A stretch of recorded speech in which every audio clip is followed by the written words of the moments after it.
All right, welcome to the Divorcing Strong Deep Dive review for this episode, where you will get highlights, key takeaways, and real perspective. So let's jump in. I want you to picture a scenario for a second. And it honestly feels like something ripped straight from a suspense novel. Oh, I love those. Right. So you're living what is, by all accounts, your absolute dream life. Yeah. You're abroad, immersed in a culture you just adore, specifically Tokyo. Incredible city. It is. And you've been there for 15 years. You've built a whole business from the ground up. You have this tight-knit community, 2 wonderful kids, and a husband of 10 years. Sounds perfect on paper. Exactly. On paper. Yeah. But for that entire decade, there's this static noise in the back of your head, like a hum, a really persistent, nagging intuition, just whispering, something isn't right here. Yeah. That intuition is so fascinating to me because, generally speaking, we spend an enormous amount of energy trying to silence it. We really do. We basically gaslight ourselves just to keep the peace. Yes. You wrestle with it, you ignore it, you rationalize it, until one day the static clears. And you get the proof. And in this case, the reality is actually wilder than the paranoia. It's so much wilder. It's not just that he's cheating, it's that he has a completely separate wife. Wow. In a completely different country. Your husband is a bigamist living a double life. It literally sounds like a psychological thriller you'd binge on Netflix. It does. But we are actually looking at the real-life story of Ameena Asante today. Yeah, we're deep diving into a conversation she had on the Divorcing Strong platform, hosted by Becky Sampson. And look, the headline here is obviously the bigamy. Oh, for sure. That's the shock factor, right? That's the clickbait. But if we just sit here and gasp at the scandal, I think we're totally wasting our time. I agree completely. The scandal is just the wrapper. Exactly. The real mission of this deep dive isn't to, gossip about a guy with 2 families. It's to analyze the actual toolkit Ameena used to survive it. Yes, the toolkit. Because when you really look at the source material, her reaction to this massive betrayal is completely counterintuitive. She didn't crumble? No. She executed an absolute masterclass in crisis management. That is exactly what I want to unpack today. We're going to break down how she navigated that level of deception with what she calls groundedness. We'll look at the specific logistics of escaping a toxic situation when you are isolated abroad. And frankly, some psychological protocols she used that I think everyone needs to hear. Absolutely. Whether you're in a relationship crisis or, honestly, just dealing with a difficult boss. Right. There are 3 or 4 tactics here, specifically regarding communication boundaries and documentation, that are just absolute gold. Applicable to almost any high-conflict negotiation. Totally. So let's set the board here. Who is Ameena before her world implodes? Well, she's a pretty formidable figure. She's originally from East Lansing, Michigan, went to Florida State. But the crucial context here is that she moved to Japan back in 2002. Yeah, a long time ago. Right. This wasn't just some temporary expat stint or a quick study abroad trip. She built a massive ecosystem over there. By 2017, she had founded the She Collective, which was focused on personal and professional development. She ran dance companies. She was a fitness professional. She actually explicitly says in the interview, Japan was supposed to be my forever home. Which just raises the stakes so significantly. It really does. This isn't just about a bad breakup. If the relationship fails, she risks losing her entire identity. Her business, her friends. The whole cultural ecosystem she spent 15 years building. And that creates this massive incentive to ignore red flags. It's the ultimate sunk cost fallacy, isn't it? Exactly. You've invested so much, you just don't want to walk away, even when you can see the investment is completely tanking. And yet she mentions that, she says for the entire 10-year marriage, she had a sinking suspicion. That is a full decade of cognitive dissonance. Let's pause on that term for a second. Cognitive dissonance, we hear it thrown around a lot, but what does that actually look like in the context of a marriage like this? Sure. So cognitive dissonance is basically the mental discomfort you experience when you hold 2 contradictory beliefs or ideas. In a relationship, it looks like this. Belief A is, my husband loves me and he's a good man. Right. But evidence B is, his stories don't add up, he disappears for long periods, and my gut says he's lying. And your brain just has to work overtime to reconcile those 2 things? It's exhausting. Yeah. It literally drains your metabolic energy to constantly maintain the lie for someone else. So she's living in this drained, confused state for 10 years, and then right at the 10-year mark, the hammer drops. She gets the definitive proof. He is not only unfaithful, but he is legally married to another individual in a different country. Now, in a standard narrative, what do you expect to happen next? Oh, total devastation, just wailing, throwing his clothes off the balcony, the absolute collapse of her world. Right. But what does Ameena actually say she felt? Relief. She said she felt relief. This is such a key insight. Why relief? She said it was the end of the self-doubt. It was the exact moment she realized, oh, thank God, I'm not crazy. That is the power of your intuition finally meeting reality. The actual pain of the betrayal was less impactful than the pain of the gaslighting. Because gaslighting makes you question your own sanity. It makes you feel like the ground beneath you is constantly moving. The bigamy, as horrific as it was a fact. It was solid. Yes. Once she had the fact, the cognitive dissonance stopped. She could finally stop wrestling with these invisible ghosts and just deal with reality. She phrased it as being able to sit in a seat to move from an empowered space. I love that phrasing. Yeah, chaos was just gone. But even with that clarity, she admits she still had every right to fall apart. Of course she did. Instead, she made this really conscious choice to enter a space of observation and learning, which, I have to be honest, sounds almost robotic to me. It does sound a bit detached, yeah. Like, how do you just flip a switch and become an observer when your husband has a secret family? Well, the secret is you don't flip a switch. You practice. Yeah, and this is a really crucial piece of context from the source material that we have to highlight. This level of groundedness wasn't just her immediate reaction to the bigamy. It was a skill she had been training for 5 years. Wait, she was training for this specific scenario? Unknowingly, yes. So 5 years prior to the bigamy reveal, the marriage had hit a totally different crisis. Okay. The husband had threatened divorce. He was using all these scare tactics, creating this intensely volatile emotional environment. Right. And back then, Ameena realized she just couldn't keep living on that roller coaster. So she said she stopped praying for the marriage. Wow. That's a huge shift for someone who is clearly so committed to her vows and her faith. It is. Instead of praying for the marriage, she decided to anchor herself. Anchor herself. That's the core concept here. She anchored herself to God, to truth, and to self-love. She basically decoupled her stability from the relationship entirely. Okay, so if the relationship is a boat, she stopped trying to study the boat and decided to just become a really strong swimmer. That's a great analogy. Or you could say she realized she was her own boat. I like that. She wasn't tied to his dock anymore. Yeah. So by the time the bigamy was actually revealed 5 years later, she was already firmly grounded in her own value. She wasn't looking to him to define her worth anymore. Exactly. And because of that, she could look at him not just with anger, but with compassion. Compassion.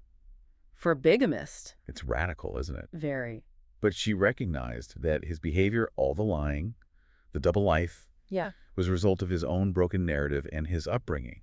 She had this realization that hurt people hurt people. See, that is where I struggle a bit. I feel like that level of enlightenment is almost, I don't know, dangerous.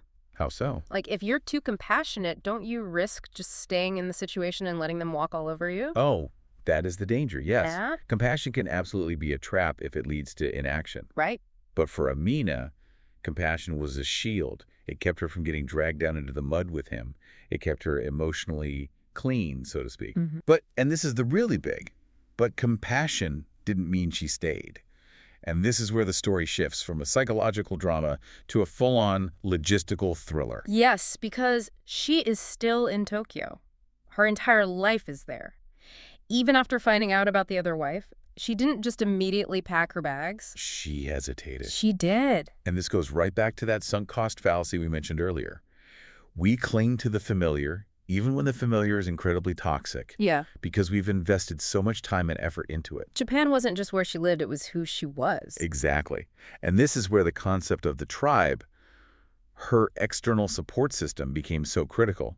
Ameena couldn't see the full picture because she was stuck inside the frame. So her family, her mom, her aunt, her sister, they basically staged an intervention from across the ocean. They had to. They had what she calls tough conversations. They pointed out a really hard geopolitical truth. Which was? As long as she stayed in Japan, the husband held all the cards. He knew the system. He had the status there. He controlled the narrative.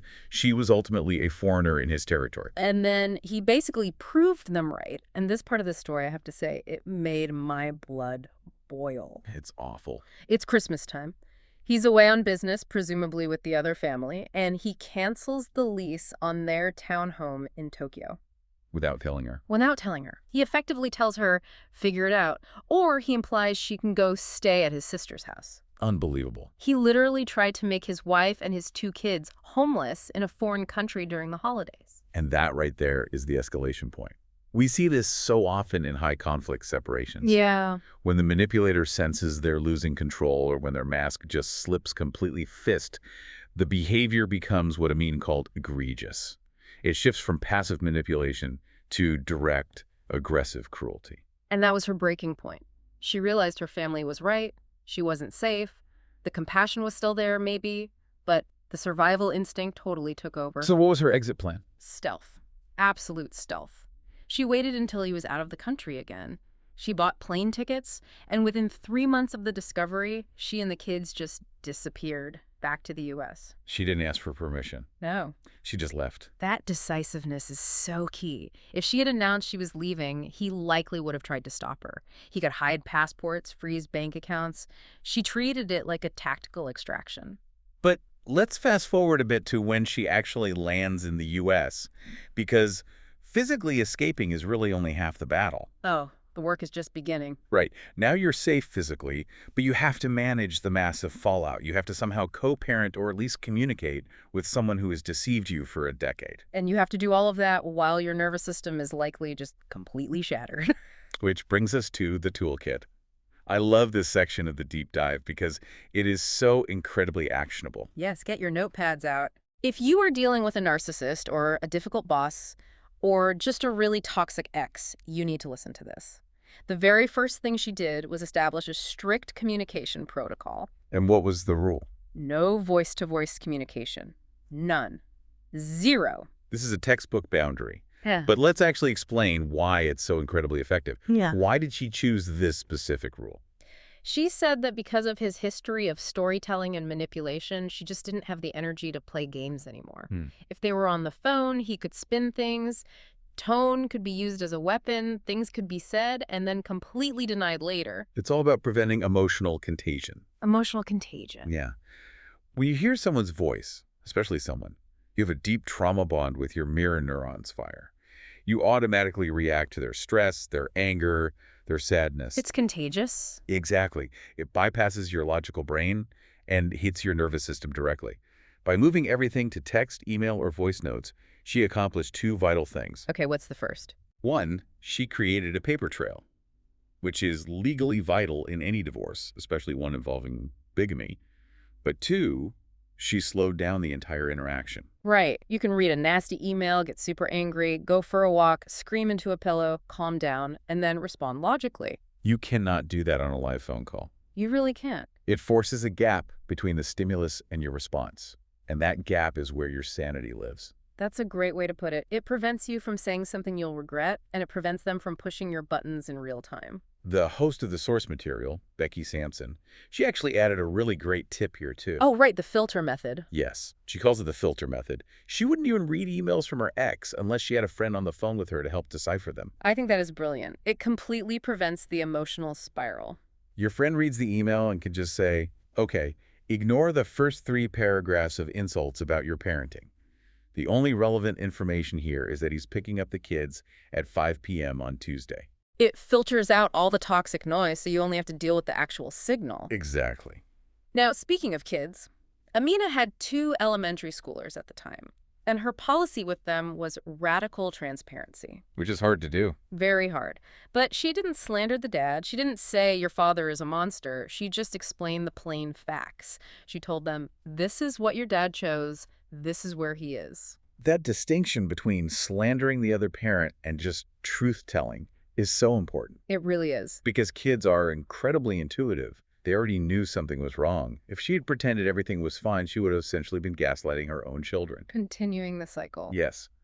By giving them the truth, she validated their reality. Just like discovering the bigamy finally validated hers. Okay, now we have to talk about my absolute favorite tactic from this entire deep dive. I know exactly which one you mean. If you take only one thing away from our discussion today, let it be this. This is the State of the Union video technique. I hadn't actually heard of this specific strategy before reviewing this case, but it is genius in its simplicity. So picture the scene. She has just flown from Tokyo to Michigan. She's exhausted. Her entire life has just imploded. Right. Her kids are jet-lagged and finally asleep in her mom's house. She goes into the bathroom, locks the door, turns on her camera, and records a raw 30-minute video. And this wasn't just like a private diary entry. What did she actually do with it? She uploaded it to YouTube as an unlisted link, Okay. and then she sent that link to her 30 closest friends and family members. Let's unpack the sheer brilliance of this because it serves two massive psychological functions. Mm. First, there's the documentation aspect. Right. She said it was proof for her future self. She knew that human memory is faulty. She knew that in 6 months she might get lonely and start thinking, maybe it wasn't that bad, maybe we can work it out. We all do that. She wanted a time capsule of her pain. I remember exactly what happened. It serves as a permanent anchor to reality. But the second purpose is pure efficiency, emotional efficiency. Because she didn't have to tell the story 30 separate times. Precisely. Think about how draining it is to recount trauma. Every single time you tell the story, you relive a little bit of it. It's exhausting. You have to answer the same shocked questions over and over. He did what? Wait, say that again? It's clinically known as re-traumatization. And it depletes you. You have zero energy left to actually heal because you spent it all updating your aunt and your old college roommate. By sending the video, she kept her entire support system informed without draining her own battery.